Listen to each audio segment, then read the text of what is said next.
వెలమ సామాజిక వర్గం మీద అనుచిత వ్యాఖ్యలు చేసిన షాద్నగర్ ఎమ్మెల్యే శంకర్ క్షమాపణ చెప్పాలని నల్గొండ జిల్లా నకరికల్లో వెలమ కులస్తులు డిమాండ్ చేశారు.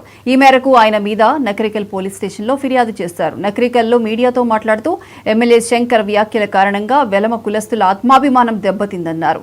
ఆయన మీద కఠిన చర్యలు తీసుకోవాలని డిమాండ్ చేశారు. మీడియా సమావేశంలో కాంగ్రెస్ నాయకులు బాజుపల్లి గంగాధర్ రావు, సహకార బ్యాంక్ చైర్మన్ నాగులవంచ వెంకటేశ్వరరావు పాల్గొన్నారు.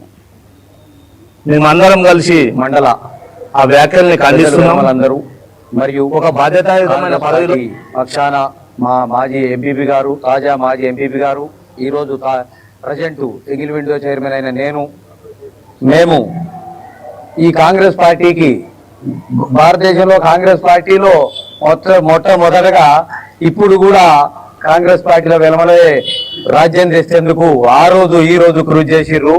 ఈ నల్గొండ జిల్లాలో చంద్రరావు గారు కానీ, Tipparthi MPP, Nakrekal MPP, single window chair మేమందరం కూడా ఈ కాంగ్రెస్ పార్టీ అధికారానికి వచ్చేందుకు తీవ్ర కృషి చేసినాం. నువ్వు రకరకాల పార్టీలు మారిన శంకర్, నువ్వేం చేసినావు? పార్టీలు మారి రకరకాల అధికారాలు సంపాదించి భూదందాలు చేసుకుంటూ జనాన్ని అరాచక పాలన చేసుకుంటూ అదేవిధంగా మేము ఈ యొక్క జాతి శ్రేయస్సు